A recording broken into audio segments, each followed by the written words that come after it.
Somebody who's, like me, not been at school for a while, I'm sure he won't mind me saying that, is the Mayor of Greater Manchester, Andy Burnham. Morning, morning. Nice to see you back home. Yeah. Looking like you're enjoying it. I am. Hi, ladies. We're going to chat to you as well. What do you make of what the Minister said yesterday? Oh, my goodness. They're coming on telling, aren't they, ministers, one after another, and just showing they don't really understand what's going on. The idea that people can just, get more hours, it's easy. They're actually working all the hours that God sends anyway, or get a better job. I mean, it's just not in the real world if you talk to people in this area. And then you got the fellow last week saying, 30p is fine if they just learn to cook properly. It's one after another.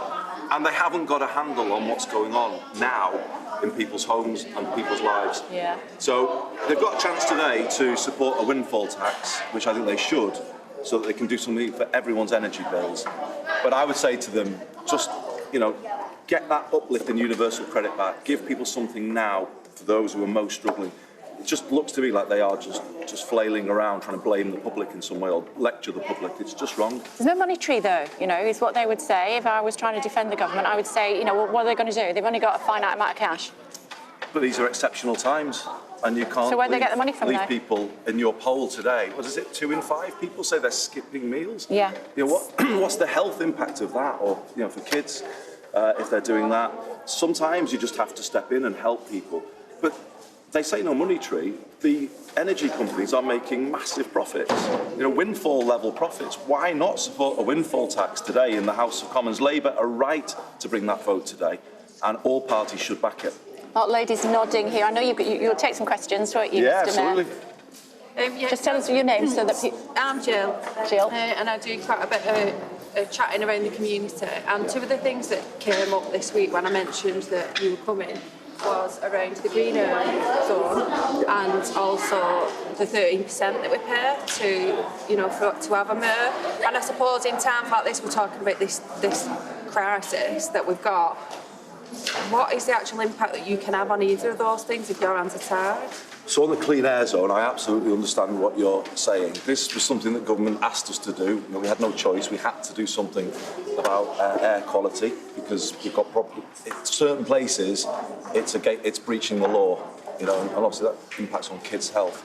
However, we tried, and then when all of the issues hit with the cost of living situation that we're dealing with, we recognised it was unworkable, and we went back to the government earlier this year and said that it's unworkable, and we've now proposed to the government a non-charging clean air zone. What that means is, for those who want to upgrade their vehicle, they will get help to upgrade their vehicle, but it won't be done by charging everybody. That's what we've proposed, and we're waiting to hear from the government. On my role more broadly, I can understand what you're saying, but let me just give you a direct example about how I think I can help you and people across the Wigan borough, where I live as well. I have taken the decision to put buses here back under public control. We've had 36 years of total free-for-all with the private bus companies charging what they like. I'm going to introduce in Wigan next year a £2 cap on adult bus fares. And that, I think, will make a real difference to people.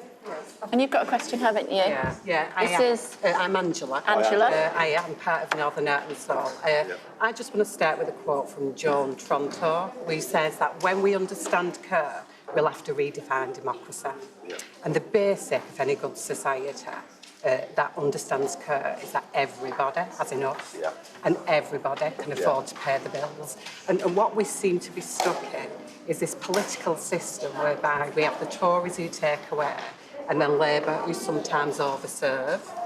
And to get through that, then we've got to find different ways of working together and stop that wealth extraction that is enabling power companies to have us over the barrel. So what's the question, Angela? What's your question? My question, and also look at how we shift resource directly to families around UBI. So in your role as mayor, across Greater Manchester, outside that political system, what can we do to increase and encourage community power and community wealth building? Firstly, on the big point about the political system, I am absolutely clear Westminster doesn't work. It's dysfunctional. It doesn't work for the north of England, Kay. I think the Westminster system that we've had has created the north-south divide, to be honest. So if you're going to close that, something fundamentally different is needed. And I personally would support proportional representation for the Commons to create a different way of working between the parties. On your specific, universal basic income is UBI. I think this is an idea whose time has come. Why?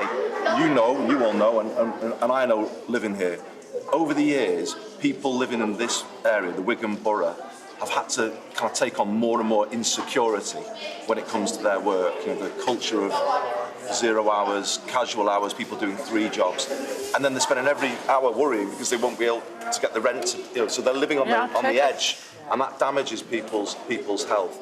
A universal basic income would put a solid foundation beneath everybody, so they could have a life with security, stop worrying about everything. You know, we come out through a COVID pandemic, but we've got a mental health pandemic now, haven't we? Because so many people are living so close to the edge all of the time, and we've got to take that away and give them much more security in their everyday lives. And a universal basic income would do that, and we'd stop spending so much money picking up the pieces of failure, because you've set people up to succeed rather than the benefit system, which is constantly, in my view, is trying to trip them up and make them fail. Ladies, I'm going to have to steal the mayor away, and we've got another question on the other table, if you don't mind. Thanks very much. Price rising, gas, electricity rising. How do we experience to cope with these prices? Honestly, I hear it everywhere I go. I was in Salford a couple of weeks ago, and a food bank there said to me that they're not giving out frozen food anymore because everyone's turned their freezers off, you know, because anything that's got ongoing energy. It's like that at Brick as well, isn't it? Yeah, so you know, it's real and it's happening now.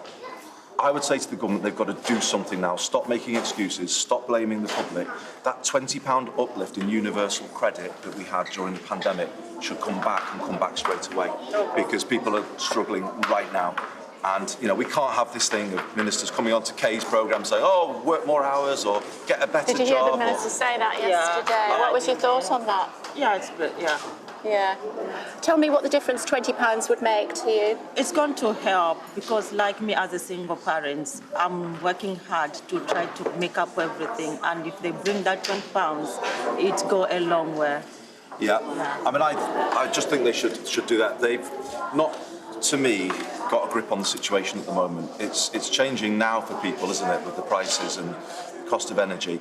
I would do the universal credit uplift now, giving help to those who most need it, and then the windfall tax, which they should also do, would help everybody with their energy bills ahead of October.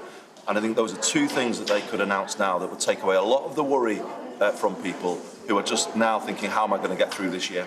Okay. I'm afraid we're out of time. Hopefully that was useful for you. We really appreciate you taking the time, Mr. Mayor. Thanks very much. We'll leave you to it, and we'll hopefully see you again soon. You will. Thanks a lot. Thanks a lot. Thank you.